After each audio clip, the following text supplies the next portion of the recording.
Welcome back. A shooting spree in Mississippi ends with one man charged with 8 counts, according to authorities. And as NBC's Dan Shinneman reports, it all began as a domestic dispute.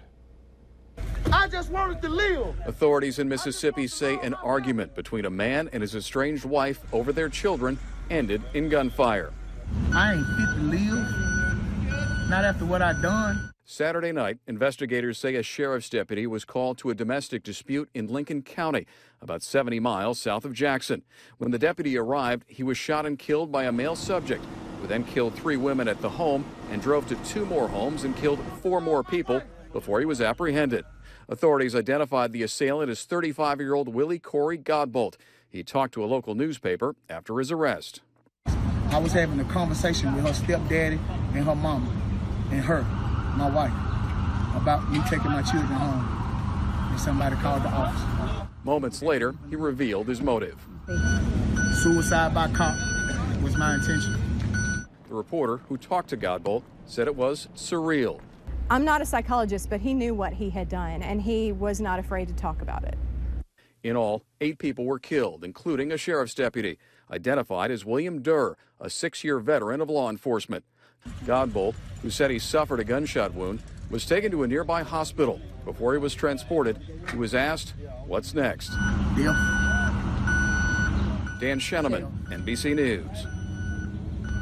Godbolt is being held on 1 count of capital murder and 7 counts of first-degree murder. President Donald Trump is back at the White House tonight after his 9-day trip overseas, his first since becoming president. The focus in Washington, however, is the unfolding investigation involving the contact Trump officials had with Russia before and after the election. President Trump launched a tweet storm Sunday morning about last week's special election for Montana's congressional seat, the reaction of Britain's prime minister to the leaking of information related to the terrorist attack in Manchester, and the media. He tweeted, "It is my opinion that many of the leaks coming out of the White House are fabricated lies made up by the fake news media. Whenever you see the words sources say in the fake news media and they don't mention names, it is very possible that those sources don't exist but are made up by fake news writers. Fake news is the enemy." The tweets came following reports Friday that White House advisor and President Trump's son-in-law, Jared Kushner, tried to establish secret back-channel communications with Russia in December. The information came from anonymous U.S. officials. Homeland Security Secretary John Kelly defended the communications Sunday morning. I think any channel of communication, back or otherwise, with a country like Russia is a good thing. But Democrats disagree, saying they want Kushner to explain his actions. To have the president's son-in-law, a key player within the Trump organization, trying to establish a back channel with the Russians through a Russian diplomatic facility, you have to ask, well, who are they hiding the conversations from? Federal investigators and congressional committees are looking into how Russia may have meddled in the U.S. election and what kinds of connections the Trump campaign had with Russian officials. Wendy Gillette for CBS News. President Trump will make his next public appearance tomorrow at Arlington Cemetery to mark Memorial Day. The U.S. military says North Korea has conducted another missile test, firing what appears to be a short-range missile. The U.S. Pacific Command tracked the launch from North Korea's east coast early on Monday morning, local time in Korea. The missile was tracked for 6 minutes until it landed in the Sea of Japan. The North American Aerospace Defense Command said the launch posed no threat to North America. South Korea says the missile, believed to be a Scud, traveled about 280 miles from its launch in the city of Wonsan. The White House says President Trump was briefed on the launch, and Japan's prime minister condemned the North's latest test. A British cabinet member says the investigation of last Monday's suicide bombing in Manchester is still at full tilt. A total of 13 men are in custody for questioning in the attack that killed 22 people outside an Ariana Grande concert. NBC's Lucy Kavanaugh has the latest on the investigation from Manchester.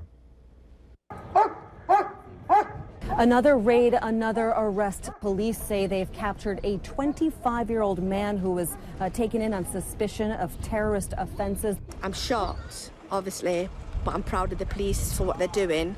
This raid, like many of the ones we've seen throughout the week, taking place in the Moss Side area of Manchester. This is a multi-ethnic working-class neighborhood not far from where Salman Abedi was born, grew up, and lived. Now, police yesterday releasing fresh images of the attacker moments before carrying out that attack on Monday evening. They believe that he returned to the UK from Libya on May 18th. They now believe that he assembled the explosive device in a rented apartment here in Manchester, but they do want more details to wrap up this investigation, which at this moment still has 1,000 people working around the clock on it. The operation is still at full tilt in a way, and so until the operation is complete, we can't be entirely sure that it's closed.